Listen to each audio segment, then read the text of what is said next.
कर्क राशी 2025चा शेवटचा काळ हा कर्क राशीसाठी सामान्य नाही.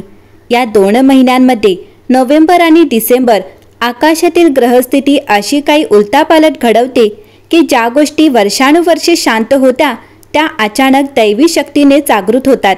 हे 2 महिने म्हणजे दैवी विस्फोटाचा काळ, ज्या काळात कर्क राशीचा आत्मा, मन आणि कर्म या 3ही स्तरावर मोठा धक्का आणि त्यानंतर मोठ्या उत्थान अनुभवतो.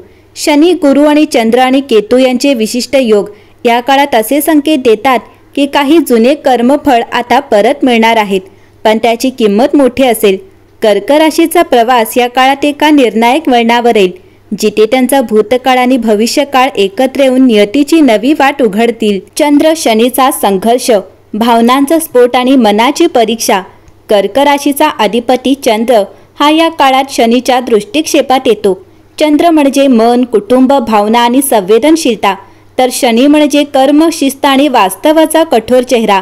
या दोघांच्या संघर्षामुळे मनात द्वंद्व निर्माण होईल. तुम्हाला वाटेल की जग चुकीचं आहे, पण प्रत्यक्षात ब्रह्मांड तुम्हाला एका नवी परिपक्वतेकडे नेत आहे. कुटुंबातील जबाबदाऱ्या वाढतील, काही जुने वाद पुन्हा पुढे येतील. हे दिवस अश्रूने आणि तणावाने भरलेले असले तरी शनीचा हेतू मनाला अधिक मजबूत बनवणे आहे. कर्क राशी भावनिक असते, पण या काळात भावनांवर नियंत्रण ठेवणे म्हणजे आत्मसंरक्षण ठरेल. कर्क राशी आता गुरुचा दैवी हस्तक्षेप होईल. भाग्याचे दरवाजे उघडणार. गुरु मीन राशीतून कर्क राशीच्या कर्मभावावर प्रभाव टाकतो. गुरुचा हा दृष्टियोग म्हणजे दैवी हस्तक्षेपाचा क्षण, जिथे अचानक नियतीचे दरवाजे उघडतात. नोव्हेंबरच्या उत्तरार्धापासून तुम्हाला अशा घटना दिसतील ज्या अकस्मात धनलाभ वाटतील. एखादी नोकरी किंवा व्यवसायातील मोठी संधी, दीर्घकाळ प्रलंबित असलेली रक्कम परत मिळणे, ज्यांच्यावर विश्वास ठेवला नव्हता त्यांच्याकडून मिळणारी मदत. पण लक्षात ठेवा, गुरु देतो तेव्हा काही घेतोही. या काळात तुम्हाला कदाचित एखादं नातं, एक ओळख किंवा एखादा आरामाचं क्षेत्र सोडावं लागेल, कारण दैवी प्रकाशात फक्त सत्य टिकतं, भ्रम नाही. कर्क राशी आता केतूचा गूढ प्रभाव असेल. भूतकाळ पुन्हा जागा होणार.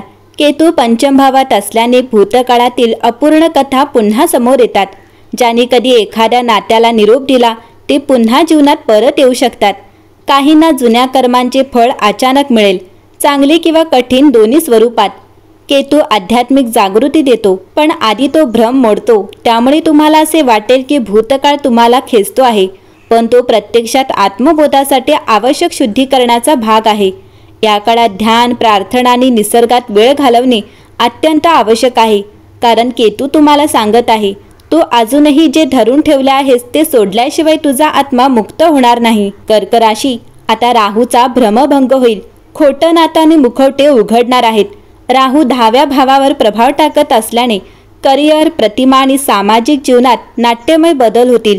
राहूचा स्वभाव भ्रम निर्माण करण्याचा आहे, त्यामुळे काही गोष्टी आकर्षक वाटतील, पण नंतर समजेल की त्या फसव्या होत्या. काही जण ज्यांना तुम्ही खरे मित्र मानले तेच विरोधात जातील, पण हे ब्रह्मांडाचे नियोजन आहे. राहू तुम्हाला दाखवतो की सत्य ओळखण्यासाठी असत्याचा अनुभव घेणे गरजेचे आहे.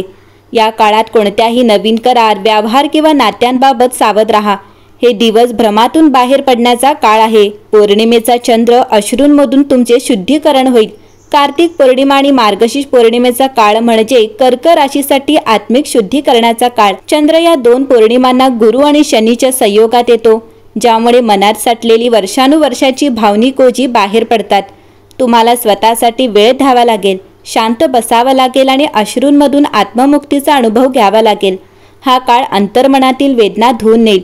त्यानंतर तुमच्या आत्म्याला नव्या सुरुवातीची जाणीव होईल, एक शांततेतून जन्मलेला नवा आत्मविश्वास. कर्क राशी आता आर्थिक उलटापालट होईल. नुकसानातून तुम्हाला मिळणार आहे स्थैर्य. 8व्या भावावर शुक्र बुध युतीमुळे अचानक आर्थिक बदल दिसतील. काहींसाठी ते गुंतवणुकीत नुकसान, नोकरीत तात्पुरता ताण किंवा अपुरी आर्थिक योजना असू शकते. पण हा विस्फोट नाशासाठी नाही, तो पुनर्रचनेसाठी आहे. या काळात घेतलेले कठीण निर्णय पुढील वर्षभर आर्थिक स्थैर्य निर्माण करतील. शुक्राचा संकेत असा आहे की जे काही हरवले ते पुन्हा मिळेल, पण नव्या पातळीवर अधिक शहाणपणाने. आरोग्यातील बदल होतील. शरीरात होणार आत्मपरिवर्तनाची प्रक्रिया. शरीर हा आत्म्याचा आरसा आहे. जेव्हा आत्म्यात रूपांतरण घडतं तेव्हा शरीर त्याची प्रतिक्रिया देतं. कर्क राशीसाठी या काळात थकवा, डोकेदुखी, निद्रानाश, पचनाबदल असे अनुभव येऊ शकतात. हे आजार नाहीत तर अंतर्गत ऊर्जेचा पुनर्संचय आहे. तुमच्या शरीरात दैवी ऊर्जेचा प्रवाह सुरू होतोय, म्हणूनच तो गोंधळलेला वाटतोय.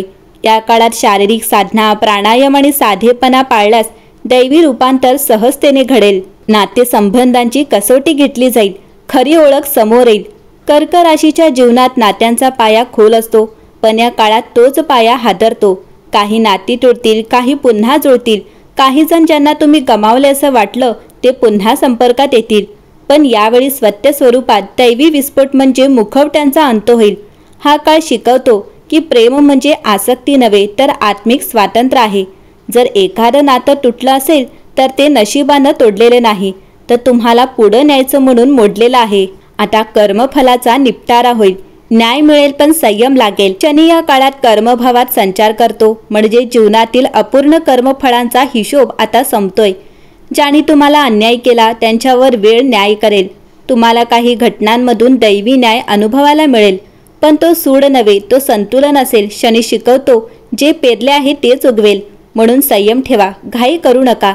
2026च्या सुरुवातीला तुम्हाला समजेल की परमेश्वराने तुम्हाला का रोखलं होतं आणि का सगळं कोसळून पुन्हा नव्याने बांधलं गेलं. कर्क राशी, आता आध्यात्मिक जागृती होईल, आत्मबोधाचा जन्म होईल. या काळाचा शेवट म्हणजे आध्यात्मिक पुनर्जन्म. तुमच्यातील दैवी शक्ती जागी होते. काही जण ध्यान करताना, काही जण स्वप्नांमध्ये, तर काही जण अचानक मिळालेल्या संकेतातून ब्रह्मांडाची थेट अनुभूती घेतील. तुमचं जीवन आता केवळ कर्मावर नव्हे तर आत्मज्ञानावर चालेल. ही अवस्था म्हणजे खरा दैवी विस्फोट, जिथे सगळं कोसळतं पण आत्मा जागतो. यानंतर कर्क राशीचं जीवन अधिक शांत, संतुलित आणि दैवी होईल. नोव्हेंबर-डिसेंबर 2025चा हा काळ कर्क राशीसाठी नियतीने रचलेला दैवी प्रयोग आहे. या 2 महिन्यात कर्क राशीची परीक्षा, रूपांतरण आणि पुनर्जन्म या तिन्ही गोष्टी घडतील. तुम्ही जे गमावलं त्याची किंमत मोठी असेल, पण जे मिळवाल ते अनमोल आत्मशांती आणि सत्याचा प्रकाश असेल. दैवी विस्फोट म्हणजे विनाश नव्हे, तो आत्म्याचा शुद्धीकरणाचा क्षण आहे. आता फक्त विश्वास ठेवा, परमेश्वर तुमच्या विरुद्ध नाही तर तुमच्या आत्म्याच्या उत्क्रांतीसाठी काम करत आहे.